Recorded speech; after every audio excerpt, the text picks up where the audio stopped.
আহ hello everyone, আমি বিদ্যুৎ সীমান্ত।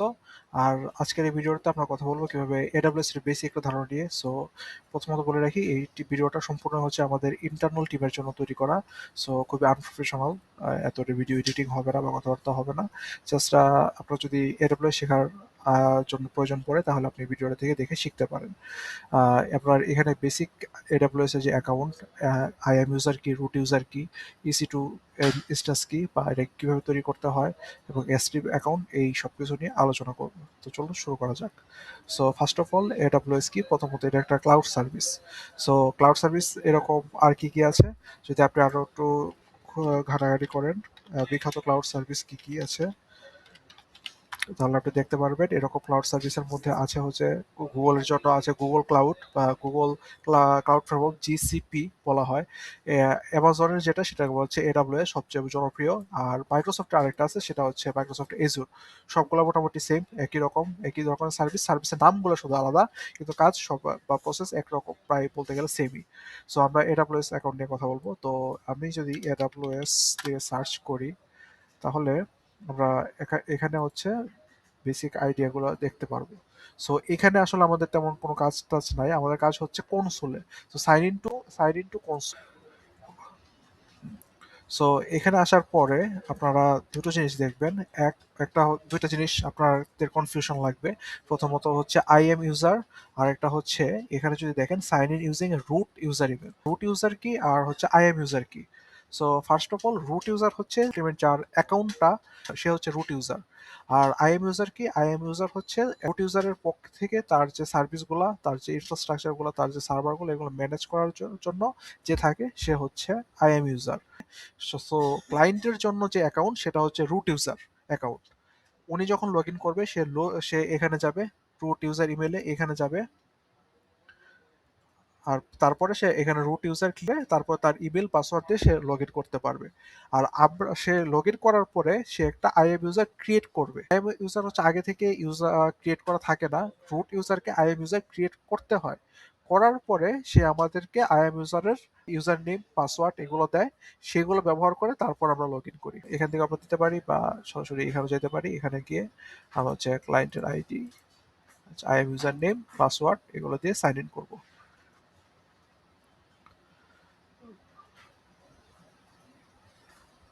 তো সাইন ইন করার পরে এরকম একটা ইন্টারফেস থাকে। সো এখানে হচ্ছে কস্ট এন্ড ইউজেজ, এখানে হচ্ছে আমরা যে সার্ভিসগুলো ব্যবহার করছি সেগুলো কস্ট কেমন ডিটেলসগুলো থাকে।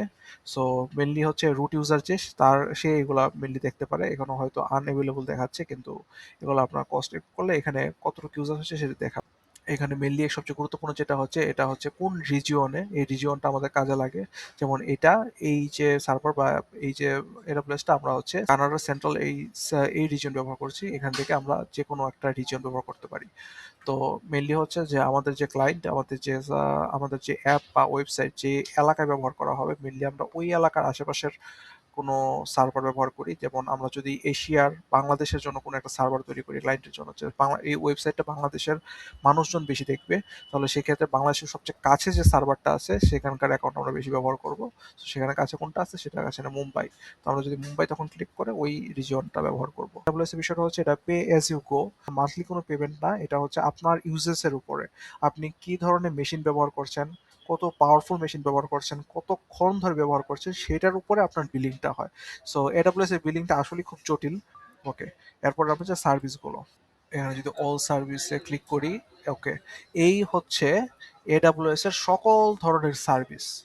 তো আপনারা যদি অল সার্ভিসে এখানে ক্লিক করেন, ক্লিক করার পরে আপনি দেখতে পারবেন যে আমরা কম্পিউটার রিলেটেড কি কি সার্ভিস আছে, ইসি2, লাইটশেল, ল্যামডা, ব্যাচ, ইলাস্টিক, কন্টেইনার, তার মানে হচ্ছে ডকার বা ডকার রিলেটেড যে কন্টেইনার রিলেটেড যে সার্ভিসগুলো, তার এগুলো।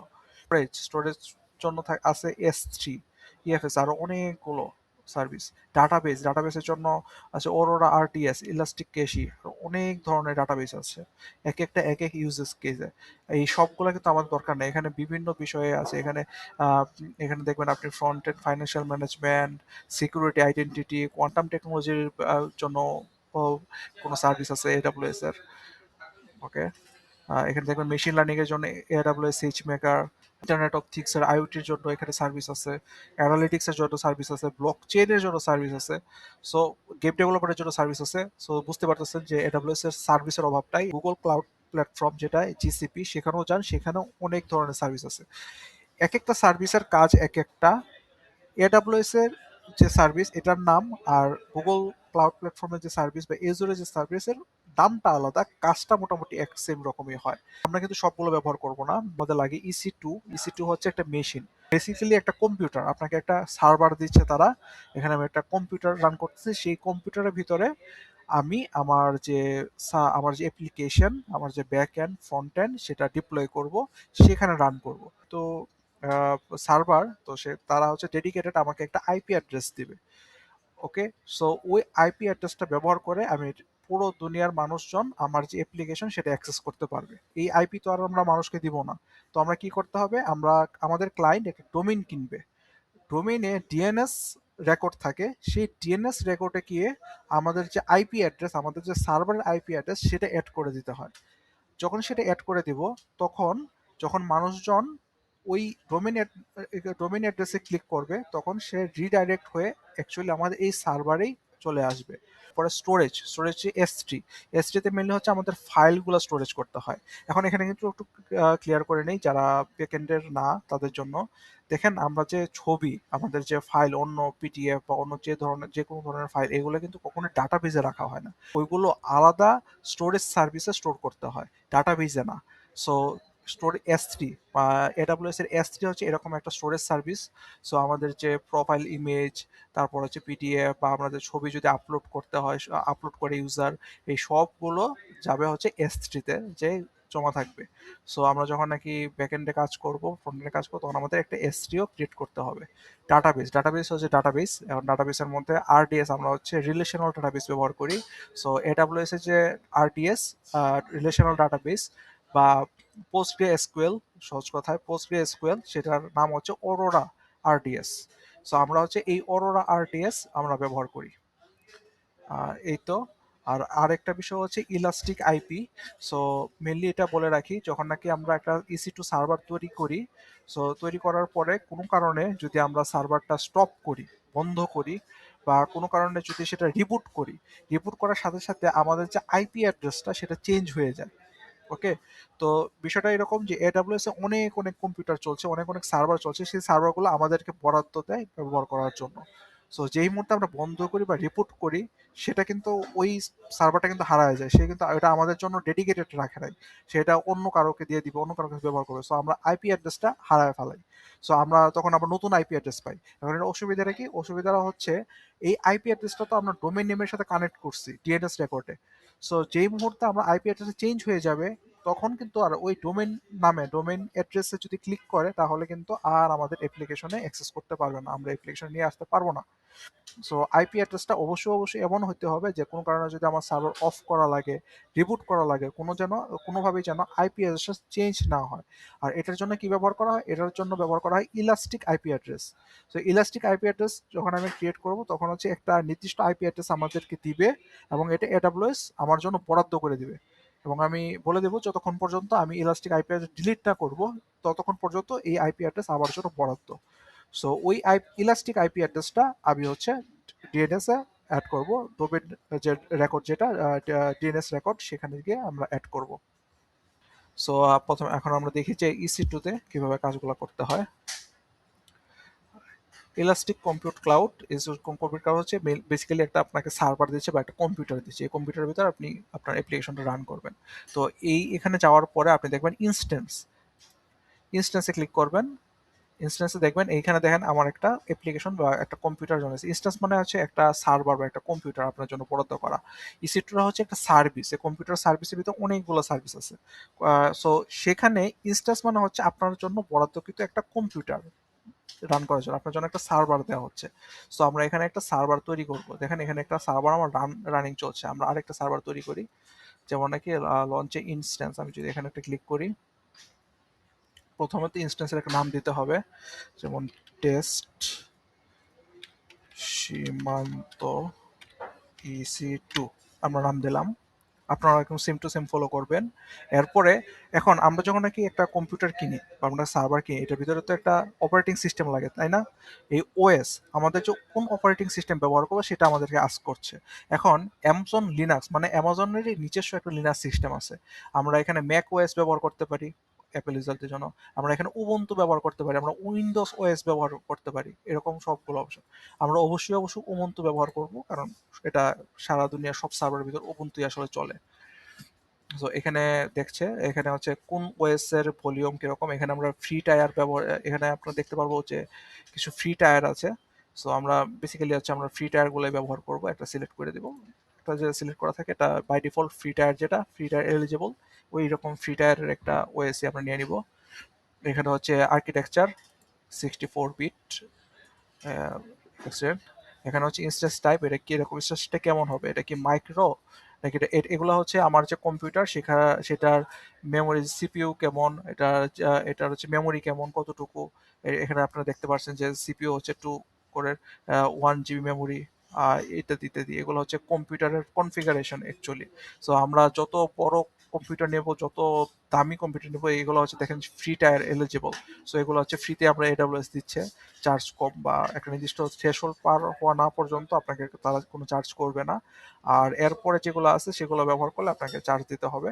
এখানে একটা বিষয় আছে, এখানে একটা রিজিওনের বিষয় আছে। আপনি দেখবেন অনেকগুলো ইনস্ট্যান্স আপনি ক্লিক করতে পারতেছেন না। এটার কারণ হচ্ছে সেটা হয়তো ওই আহ, ওই যে ফ্রি প্ল্যানের জন্য এডাব্লিউএস অ্যালাউ করবে না। আমার যে অ্যাকাউন্ট যেটা চলছে সেটা হচ্ছে ফ্রি প্ল্যানে। সো ফ্রি প্ল্যানে অ্যালাউ করবে না। আবার দেখবেন আপনার ফিল্টারটা তারপর অ্যাক্সেস করতে পারছেন না, কারণ আপনার যে রিজিয়ন, আপনি যে এখানে রিজিয়ন সিলেক্ট করে রাখছেন এই কানাডা বা আপনার যে রিজিয়ন, ওই রিজিয়নে হয়তো এই ধরনের কম্পিউটার বা এই ধরনের কনফিগারেশন সার্ভার নাই। তো তারা অ্যালাউ করবে না। এই কম্পিউটারগুলো আপনাকে অ্যালাউ করা হবে, সেগুলো সিলেক্ট করতে পারেন। আর যদি স্পেসিফিক্যালি কোনো কনফিগারেশন সিলেক্ট করতেই হয় তাহলে সেক্ষেত্রে আপনার রিজিয়ন যেটা সেটা চেঞ্জ করে নেবেন। আচ্ছা, ওকে। এরপরে হচ্ছে কি পেয়ার, আপনাকে একটা কি পেয়ার তৈরি করতে হবে। এই কি পেয়ারের মধ্যে আপনি কানেক্ট করতে পারেন। সো আপনি এখানে হচ্ছে প্রথমে হচ্ছে একটা নাম সিলেক্ট করবেন। সিলেক্ট করার পরে এখানে ক্রিয়েট নিউ কি পেয়ার, এখানে একটা কি পেয়ার আপনি তৈরি করবেন। পিএফ ফাইল সিলেক্ট থাকবে, ক্রিয়েট নিউ পেয়ার আমি করছি না। এই পিএফ ফাইল দিয়ে আপনি যদি চ্যাটজিপিটির সাথে একটু কথা বলেন তাহলে বুঝতে পারবেন এটা কোনোভাবেই এই পিএম ফাইল হারানো যাবে না। যদি আপনি এই ফাইল হারায় ফেলান এটা আর রিক্রিয়েট করা যায় না। তো আপনি বেশ ভোগান্তিতে পড়বেন। এই সার্ভারের অ্যাক্সেস আপনি টার্মিনাল, আপনার কম্পিউটারের টার্মিনাল থেকে এই এডাব্লিউএস এর টার্মিনাল আপনি অ্যাক্সেস করতে পারবেন না। এখানে এসে পরে অ্যাক্সেস করা লাগবে। সো এই পিএম ফাইলটা খুব যত্ন সহকারে সংরক্ষণ করতে হবে। এরপর হচ্ছে নেটওয়ার্ক সেটিং, এগুলা আমরা এখানে যেগুলো হচ্ছে এগুলো HTTPS অ্যালাউ করতে হবে, এগুলো সব আমরা সিলেক্ট করে দিব। ওকে, N1 এটা N1 এনি হোয়ারই থাকবে, মানে যে কেউ এটা অ্যাক্সেস করতে পারবে। এটা যেভাবে এখানে তুই সবগুলো সিলেক্ট করে দেবো, আর বাকি যা আছে সবই থাকবে। এখানে হচ্ছে স্টোরেজ, এখানে আপনি কয় জিবি স্টোরেজ নেবেন সেগুলো ব্যবহার করতে পারেন। 8 জিবি 10 জিবি সেটার উপরে অ্যাক্সেস আমরা আসলে 8 জিবি রাখলাম, আপনি চাইলে বাড়িয়ে নিতে পারেন। অ্যাকচুয়ালি যখন নাকি আপনার একই সার্ভারের ভিতর আপনি ফ্রন্ট এন্ড ব্যাক এন্ড বা front end back end AI deploy করছেন, তখন দেখা যাবে যে মেমোরি যদি কম হয় কিছুক্ষণ পরে পরে হয়তো ক্র্যাশ করবে বা রিবুট দেওয়া লাগবে। তো সেই ক্ষেত্রে আপনার কনফিগারেশন স্টোরেজটা বাড়িয়ে নেবেন। সো বাকি সব কিছু যা আছে সেখানে থাকবে। আপনি এখানে আরো অ্যাডভান্স ডিটেলস আছে, এগুলো আপনি দেখতে পারেন, এগুলো কিছু ধরা লাগে না আসলে। এখানে এরপর আপনি লঞ্চ ইনস্ট্যান্স করার সাথে সাথে আপনি দেখবেন যে আপনার নামে এখানে হচ্ছে একটা ইনস্ট্যান্স ক্রিয়েট হচ্ছে, ক্রিয়েট হয়ে একটা ইনস্ট্যান্স রান হয়ে যাবে। সো হয়ে যাওয়ার পর আপনি কি করবেন, ধরেন আমার এই যে একটা ইনস্ট্যান্স এটা রানিং আছে। সো আমি এটা সিলেক্ট করলাম। এবার আমি এখানে দেবো কানেক্ট। সিলেক্ট করার পর আমি যদি বলি কানেক্ট, এবং কানেক্ট করার অনেকগুলো অপশন দিবে। কিভাবে কানেক্ট করবো, আপনি এসএসডি এর মাধ্যমে কানেক্ট করতে পারেন। আমি যে পিএম ফাইলটা ডাউনলোড করছিলাম সেই পিএম ফাইলটার এখানে ওই একটা ফোল্ডারের ভিতরে পিএম ফাইলটা রেখে আপনি যদি টার্মিনাল ওপেন করেন, সেই টার্মিনালে গেলে এই কমান্ডটা আর এই কমান্ডটা রান করলে আপনার এই কম্পিউটারের সাথে কানেক্ট হয়ে যাবে। আপনি যদি আরেকটু গুগল সার্চ করেন বা আপনি যদি চ্যাটজিপিটির সাথে কথা বলেন, আপনি নিজেই ভালো করে বুঝতে বলতে পারবেন যে কিভাবে জিনিসগুলো কাজ করে। এই হচ্ছে বেসিক EC2। এখান থেকে আমরা বলেছিলাম যে ইলাস্টিক আইপি, এই যে এখানে দেখেন, এখানে শেষে গিয়ে এই EC2 এর ভিতরে আছে elastic IP. So elastic IP এখান থেকে আপনাকে এলোগেট ইলাস্টিক আইপি, এখান থেকে একটা ইলাস্টিক আইপি আপনাকে ক্রিয়েট করে নিতে হবে। ক্রিয়েট করে আপনার যে সার্ভার ওইটার সাথে কানেক্ট করে নিতে হবে। কানেক্ট করলেই একটা ডেডিকেটেড ইলাস্টিক আইপি আপনাকে বরাদ্দ করা হবে। সেই ইলাস্টিক আইপিটা আমরা হচ্ছে ক্লায়েন্টকে দিব ডিএনএস রেকর্ড অ্যাড করার জন্য। সো আমি ডিটেলসে যাব না কোনো কিছুই, এগুলো আপনি জাস্ট একটা বেসিক ধারণা দিচ্ছি, বাকিগুলো আপনারা নিজে নিজে শিখে করে নিতে পারবেন। আমার একটা ভিডিও আছে কিভাবে হচ্ছে আইএম ইউজার ক্রিয়েট করা লাগে। আর বেসিক্যালি যখন ক্লায়েন্ট রুট ইউজার হিসেবে লগ ইন করবে, করার পরে সে একটা আইএম ইউজার ক্রিয়েট করে নিবে। সো আইএম ইউজার ক্রিয়েট করার পর সে এখান থেকে পাসওয়ার্ড, ইউজার নেম, এগুলো হচ্ছে আপনার কাছে একটা সিএসভি ফাইল ডাউনলোড করে আপনাকে শেয়ার করবে। আর দুইটা জিনিস লাগবে, সেটা হচ্ছে অ্যাক্সেস টোকেন আর অ্যাক্সেস ক্রেডেনশিয়াল। সো সেগুলো এই ভিডিওতে রেকর্ড করা আছে, সেগুলো দেখে আপনি বুঝতে পারবেন যে কিভাবে করা লাগে। সো সেগুলো ব্যবহার করে আমরা বেসিক্যালি এখানে অ্যাক্সেস করব সবকিছু। এরপরে যেটা থাকে সেটা হচ্ছে এস থ্রি বাকেট। ওকে,